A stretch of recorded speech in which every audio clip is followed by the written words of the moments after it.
What's this weird thing about microwave? This thing is a black box.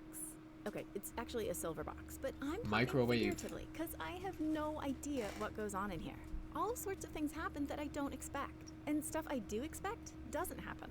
So after decades and decades of nuking stuff, I have finally taken the time to crack open this black box. This is Minute Food. What we Microwave's learning? magic starts with a magnetron, which sounds made up but is a real thing. It's kind of like That sounds like some shit for a instead of sending spaceship. out waves of electromagnetic energy that we can see, it sends out longer, lower energy electromagnetic waves known as, yes, microwaves. These waves bounce back and forth off the cavity's metal walls, melding together into larger waves. Basically, electromagnetic fields that flip back and forth super fast. Imagine this sped up by 4.9 billion times. Now let's add in food. Food contains a lot of water.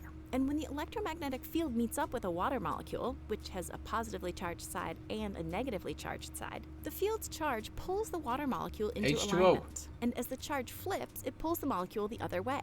And it's not just water molecules. Microwaves can also excite other molecules in food that have charges or charged areas, like salts and fats. As all these excited molecules jiggle back and forth billions of times a second, they generate heat. I want to stop and dwell on this for a sec, because it's where all the weird stuff about microwaves started to make sense to me.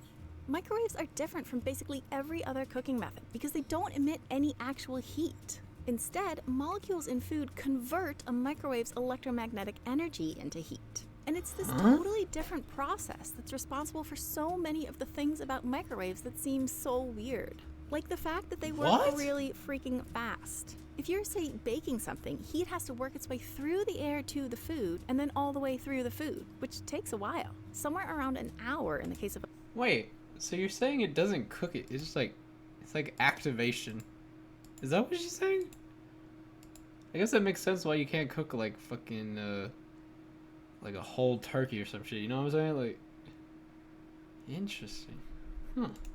molecules in food convert a microwave's electromagnetic energy into heat. And it's this totally different process that's responsible for so many of the things about microwaves that seem so weird. Like the fact that they work really freaking fast. True. If you're, say, baking something, heat has to work its way through the air to the food and then all the way through the food, which takes a while. Somewhere around an hour in the case of a potato.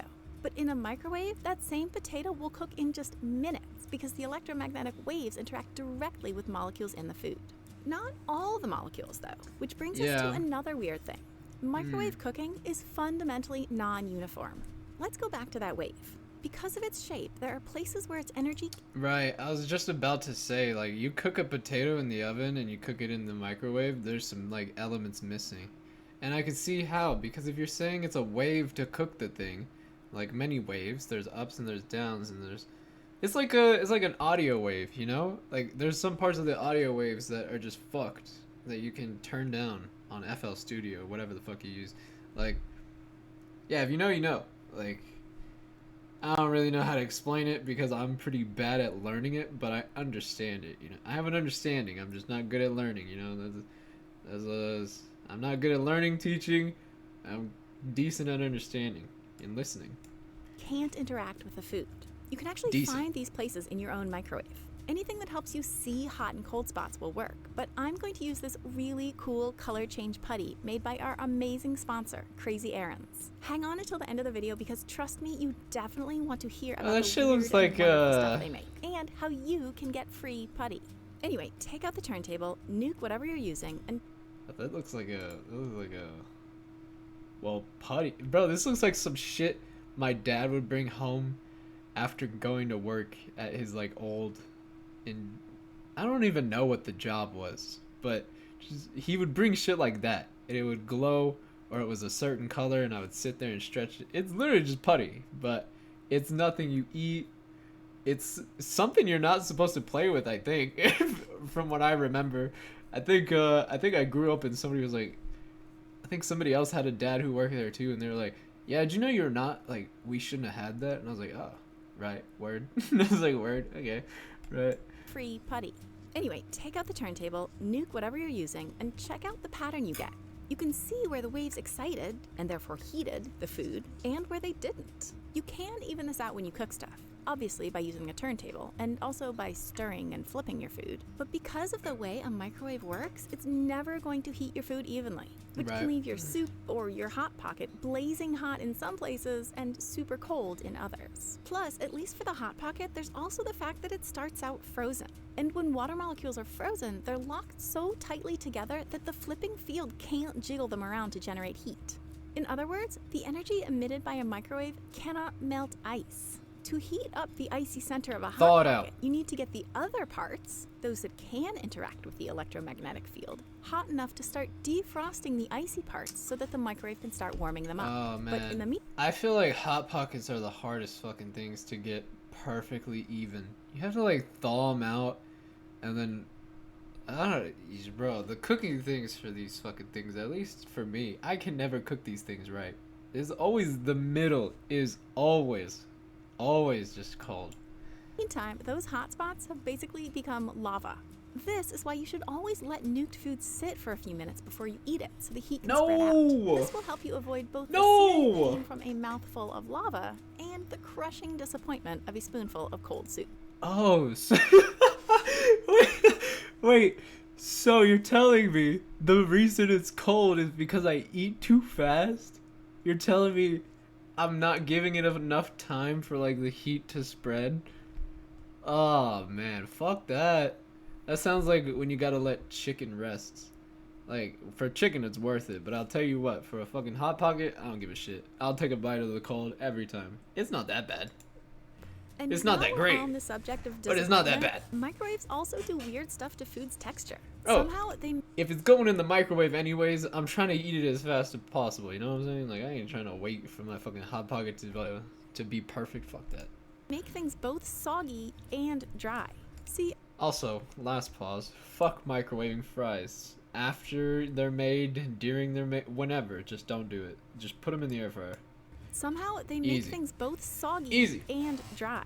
See, as water inside food heats up, it turns to steam and escapes outwards. In, say, an oven, that moisture would get whisked away as soon as it reached the super hot surface of the food. But in a microwave, the surface doesn't get all that hot, so escaping moisture condenses there, sogifying it. And at the same time, all the heat deep inside vaporizes so much water so fast that pressure builds up, pushing out more and more moisture and drying out the food. You can add more moisture, a sprinkle of water or a wet paper towel, but because a microwave is so good at exciting water molecules, it's just always going to dehydrate food. So that is a solid move whenever you cook some shit. I don't remember what I cooked one time, but I heard that was like a tip and it helped. Pizza. It was pizza. You do some shit with water and pizza. I don't think it's in the microwave though, but you do some shit like that in a pan. I think I did that one time. That shit goes crazy. Rehydrating food is probably like a move that I don't utilize enough. Use it to dehydrate food. This thing is a beast at drying herbs, toasting nuts, dehydrating fruit, and churning out cheese crisps and kale chips. We are a kale chip loving household, so this tip was a total revelation for me. In truth, this whole video was kind of a revelation for me. I used to see my microwave as just a heater up of leftovers that wasn't even all that good at its job. And it's still definitely not my favorite way to cook most stuff. Air fryer is amazing. For stuff that's weird and misunderstood. And I love that in a sea of kitchen appliances that all heat food in basically the same way, the microwave does things totally differently, in a way I now get. Instead of being kind of irritated at its quirks, I now find them kind of cool. And kind of hot. When I was considering using this color... What do you mean by that?